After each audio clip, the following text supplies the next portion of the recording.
kvalifikuoti. Ar visi ančiukai yra geri? Taip.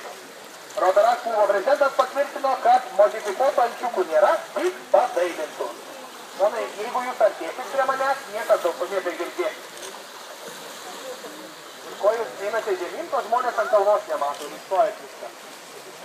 Taip, antroji taisyklė. Ančiukams padėti plaukti draudžiama, nebent jau užstrigtų pakrantė. Mūsų Vilnelė yra srauni upė, todėl visi jūsų ančiukai greičiausiai pasieks finišą.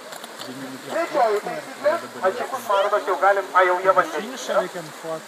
Pirmąją vietą laimė pirmas finišą skirtas ančiukas.